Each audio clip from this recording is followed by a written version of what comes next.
తాకట్లో ఉన్న బంగారాన్ని విడిపించి ఆ రోజున మార్కెట్ ధర కట్టి మిగిలిన డబ్బును మీకు అందిస్తుంది కొమ్మూరి గోల్డ్.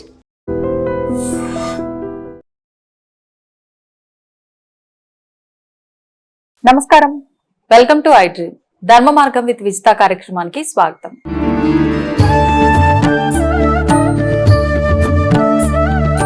నమస్కారం గురుగారు. పరమేశ్వరార్పణం. గురుగారు, లక్ష్మీ అనుగ్రహం ఉండాలని ప్రతి ఒక్కరము కోరుకుంటాం. మరి ముఖ్యంగా లక్ష్మీ అమ్మవారు అంటే అష్టలక్ష్ములుగా ఆవిడ ఉంది. మరి అష్టలక్ష్ముల్లో ఏ లక్ష్మీ అమ్మవారు మన దగ్గర ఉంటే, ఏ అమ్మవారి అనుగ్రహం మన పైన ఉంటే మిగతా లక్ష్ములందరూ మనతో పాటు ఉన్నట్లే. ఈ విషయాన్ని గురించి వివరించండి. పరిహారం ఏదైనా ఉంటే తెలియజేయండి. మన పూర్వీకులు ఇంటికి దీపం ఇల్లాలు అంటారు. అది నిజమా అబద్ధమా అంటే 200% నిజం. అలాగే 2 రకాల పద్ధతులు ఉన్నాయండి. అష్టలక్ష్ములు అనేటువంటిది దేవతా స్వరూపం ఒకటి, స్త్రీ స్వరూపం ఒకటి. చాలామంది పురుషులకి అర్థం కాక వాళ్ళ జీవితాలని సర్వనాశనం చేసుకుంటున్నారు. కొంతమంది స్త్రీలు అహంకారంతో వాళ్ళ జీవితాల్ని నాశనం చేసుకుంటున్నారు. అంటే తత్వం. ఇంటికి నేను మహారాజుగా ఉన్నాను కదా, నువ్వు మహారాణిలాగా ఉండి సంతోషాన్ని అనుభవించడం ఒక విధానం. నేను మహారాణి అనగానే భర్త సేవకుల్లా కనిపిస్తాడు. కుటుంబాన్ని నాశనం చేసుకోవడం ఒక విధానం. ఇవి మనం జాగ్రత్తగా చేసుకోవాలి. ఇందులో అష్టలక్ష్ములు ఒకే చోట ఉన్నారు, ఒకే ప్రాంగణంలో ఉన్నారు. అలానే దరిద్రలక్ష్మి కూడా ఒకే చోట ఉంది. ఇది ఎట్లా అంటే ఎప్పుడు కూడా మనం వివాహం కాకముందు మనం ఎలా ఉన్నామనే విషయం పక్కన పెడితే, మన ఇంట్లో అమ్మ ఉందిగా, అమ్మ అన్ని రకాలుగా కుటుంబాన్ని పోషించుకుంటూ వస్తుందిగా. అష్టలక్ష్మి అవతారం ఎవరెత్తుతున్నారు? అమ్మ ఎత్తుతుందిగా. మరి వేరే దేవత ఎందుకండి? అవసరమా? నిజంగా చెప్తున్నారమ్మా, మీరు నమ్మినా నన్ను గుండె మీద చేసుకుని చెప్తున్నాను. అమ్మ అని నగాయత్ర్యా పరం మంత్రం నమాతు పరదేవతం అన్నారు. నీకు వివాహం అయ్యేంత వరకు కూడా ఎంత ప్రేమగా చూస్తున్నావో, వివాహం అయిన తర్వాత కూడా అదే ప్రేమగా అమ్మని చూడాలి, అదే ప్రేమను భార్యకు కూడా పంచగలగాలి. 2 రకాలు కూడా. అష్టలక్ష్ములు అంటే 4 అటు 4 ఇటు వస్తుందమ్మా. అప్పుడు ఇతనికి కూతురు పుట్టినప్పుడు మళ్ళీ అది వృద్ధి చెందుతుంది. 2, 2, 4 అలా వస్తుంది. అంటే అష్టలక్ష్ములు ఎక్కడున్నారు? మన ఇంట్లోనే ఉన్నారు. కానీ మనం ఏం చేస్తున్నాము? ఎక్కడో బయట ఎక్కడో ఉన్నారు అష్టలక్ష్మి అంటే, గుళ్ళో ఉన్నారు, గోపురంలో ఉన్నారు, మనం వెతుకుతున్నాం. ఆ భార్య కంటతడి పెట్టకుండా పెదవి మీద ప్రతి క్షణము నవ్వు అలా వస్తున్నంతసేపు భగవంతుడికి కూడా ఆ ఇంటికి కష్టం తీసుకొచ్చేటువంటి ఒక ధైర్యం ఉండదమ్మా. ఆ ఇంటికి కష్టాన్ని పంపించేటువంటి ధైర్యం భగవంతుడికి కూడా ఉండదు. అది మనం గ్రహించాలి, మనం గ్రహించాలి. అలాగే ఏ ఇంట భర్త కష్టపడుతూ, చూడండి అసలు నిజంగా కొన్ని కుటుంబాలు చూస్తూ ఉంటాము. భార్య, భర్త, అత్తగారు ఎంత అన్యోన్యంగా ఉంటారో అలాగే కొన్ని చోట్ల భార్య భర్త అన్యోన్యంగా ఉంటారు. మరి కొన్ని చోట్ల మనం చూస్తున్నప్పుడు కొన్ని మాటలు వింటున్నప్పుడు అనిపిస్తూ ఉంటుంది, బ్రతికి ఎందుకు ఉపయోగం వీడు అని. అలా అని చెప్పి చనిపోలేడు. ఎంతమంది చెప్పుకొని బాధపడుతూ ఉంటారంటే, తెల్లవారు లేస్తే అంటే కుటుంబం గురించి అనేక రకాలుగా. ఇప్పుడు వాళ్ళకి ఏముందంటే, కొంతమంది ఆడవాళ్ళు భర్త పడే కష్టాన్ని గ్రహిస్తారు. కొంతమంది ఆడవాళ్ళు వీడే కష్టపడుతున్నాడులే, ఇంట్లో నుంచి బయటికి వెళ్ళలేరు. ఇంట్లో నుంచి బయటికి వెళ్ళి ఏ పని చేయలేరు. మళ్ళీ కుటుంబం ఎలా గడుస్తుందో అనవసరం. కానీ అంతే, ఒక రకమైన చులకన భావం.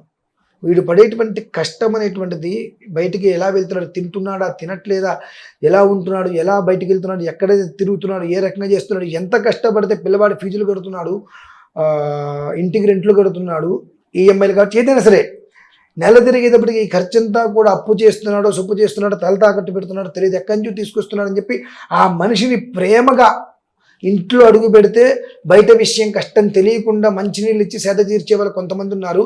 మహాలక్ష్మి నిలయం.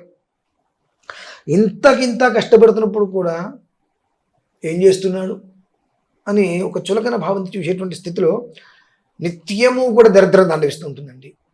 అష్టలక్ష్ములు ఉండేటువంటి విధానం ఎలా ఉంటుంది, ఆ భార్య కంటి తడ పెట్టుకోకుండా చూడాలనేటువంటి ఎంత ప్రయత్నం చేస్తున్నప్పటికీ కూడా అహంకారం తలకెక్కి ఇంకా ఇంకో ఏదేదో వచ్చింది సరిపోవట్లని చెప్పి తృప్తి లేకుండా ఇంకా ఏదో కావాలని చెప్పి సాధింపుడు తత్వం అనేటువంటిది తిండి పెట్టకుండా ఉంటే ఉంటే ఉంటే తింటారు, లేదంటే లేదు, పెడితే పెడతాను, లేదంటే లేదు, ఏముందిలే, ఎవరి కోసంలే చేస్తాడా, ఈ రూపంలో ఆలోచించుకునేటువంటి స్త్రీలు కూడా ఉన్నారు. తద్వారా ఎంత కష్టపడుతున్నప్పటికీ కూడా వచ్చా తెచ్చా అయిపోయింది. ప్రతి నెల మళ్ళీ మొదలే. 1వ తారీఖు వచ్చిందంటే భగవంతుడై ఎట్లా ఎట్లా ఎట్లా అని అంత కష్టపడుతున్నావు అక్కడ. కానీ ఏ ఇంట్లో అయితే కనుక ఆ సంపద, భార్యాభర్తల మధ్య అన్యోన్యం, మైత్రి ఉంటుందో అంత కష్టపడాల్సిన అవసరం లేదండి. భగవంతుడు అక్కడ వచ్చి కూర్చుంటాడు నీకు. భగవంతుడు ఎక్కడైతే ఉన్నాడో అక్కడ ధనానికి లోటు ఏముంటుంది. ఇది గ్రహించాలి. అష్టలక్ష్ములు అంటే బయట ఎక్కడో లేరండి. తల్లి, భార్య, కూతురు, తన సోదరి, నలుగురు, 4 రెళ్ళు 8 లక్షలు. వాళ్ళని మించిన లక్ష్ములు ఎవరు ఉన్నారండి? కడా లేరు. వీళ్ళని కాదు అని బయట ఏ లక్ష్మీదేవికి ఆరాధన చేసినా ఫలితం రావట్లా. పూర్వం నేను అంటే లక్ష్మీదేవి గురించి వస్తే అనేక విషయాలు, అనేక పరిహారాలు చెప్పాం. కానీ ఇది చెబితే ఎవరికి అర్థం కాదు. ఇంట్లో ఉన్న ఈ నలుగురిని నువ్వు కంటికి రెప్పలా కాపాడుకో, నిజంగా అష్టలక్ష్ములు ఇంట్లోనే ఉంటారంటే అది ఎవరు యాక్సెప్ట్ చేయరు. వీళ్ళని నేను కష్టపెడతాను, నలుగురిని బయటికి వెళ్ళి 40 మంది దేవతలను ఆరాధన చేస్తానంటే ఆవాగించేంత ఉపయోగం కూడా ఆవిడ పట్టించుకోదు. నీ జన్మను 10 నెలల పాటు కడుపులో నిన్ను మోసి ప్రసవ వేదన అనుభవించి నువ్వు బయటకు వచ్చిన తర్వాత తన రొమ్ము పాలు, తన రక్తాన్ని మార్చి పాలగా చేసి నీ కడుపు నింపింది, తన ఆకలి కూడా ఆపుకొని తనకి ఇష్టమైన పదార్థాలు తింటే నీకు ఎక్కడ ఇబ్బంది వస్తుందని చెప్పి అవన్నీ ఆపుకొని నీకు పాలిచ్చి 10 నెలల పాటు నిన్ను పెంచి పొత్తిళ్ళలో పెట్టుకొని ఎక్కడ కింద పెడితే ఎక్కడికి అందిపోతావు అని చెప్పి ఇంత పెంచినటువంటి తల్లికి నువ్వు ఇచ్చేటువంటి మర్యాద ఇదేనా? నీకు చెల్లి కావచ్చు, అక్క కావచ్చు. చెల్లి అయితే నువ్వు ఎత్తుకుని పెంచు, అక్క అయితే నిన్ను ఎత్తుకుని పెంచింది. నువ్వు ఎత్తుకుని పెంచిన చెల్లిని నువ్వు ఇట్లా అవమానిస్తావా? నిన్ను ఎత్తుకుని పెంచిన అక్కని నువ్వు ఇలా అవమానిస్తావా? నిన్ను నమ్మించిన భార్యని నువ్వు చూసే పద్ధతి ఇదేనా? ఈ 4 నువ్వు సవ్యంగా చేయలేనప్పుడు 40 మంది దేవతల్ని ఆరాధన చేస్తే నీకు ఎలాంటి ఉపయోగం లేదు. మీరు రాముని కూర్చుంటారు వాళ్ళు. ఇది గ్రహించాలమ్మా. ఇది గ్రహించినప్పుడు ఆ కుటుంబం చాలా బాగుంటుంది. ఇంతకు మించి లక్ష్మీలు ఎవరైనా ఉన్నారా? చెప్పండి ఒక్క మాట. నాకు తెలిసి అయితే లేరు. వీళ్ళని జాగ్రత్తగా చూసుకుంటే వాళ్ళు వీళ్ళని చూసుకుంటూ నన్ను ఎక్కడ మర్చిపోతాడో చెప్పి వచ్చి ఇంట్లో కూర్చుంటారు.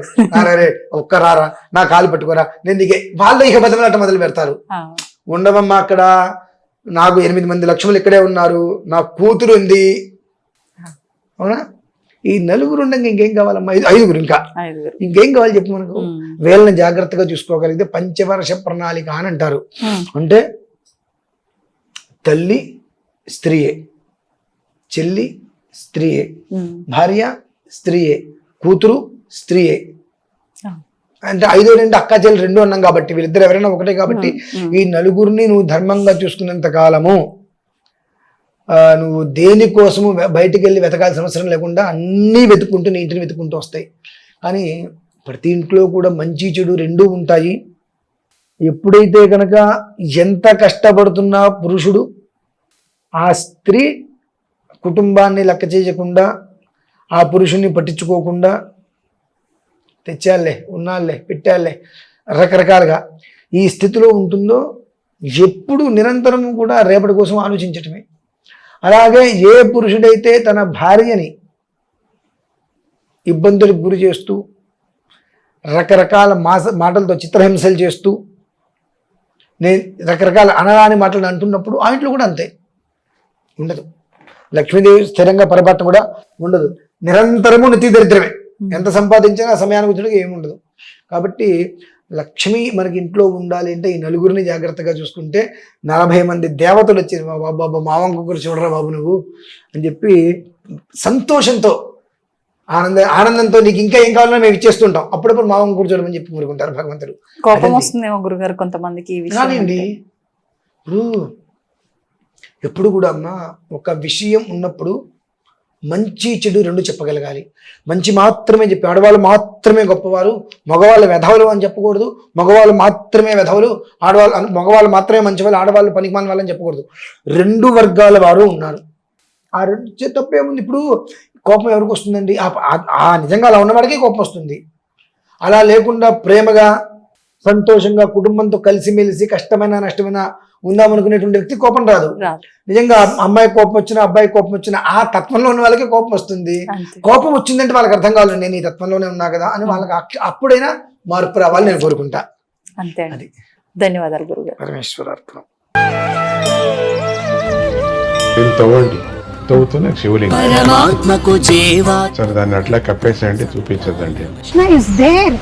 మూర్తి పూజ కాదు, సాక్షాత్ బ్రజేంద్ర నందన భగవాన్ ఉన్నారు మూర్తిలో. ఏమీ ఆశించకుండా ఆరాధించే వాళ్ళు కూడా ఉన్నారా ప్రభుజీ? నిజమైన భక్తి అంటే మనకు తెలియదు కాబట్టి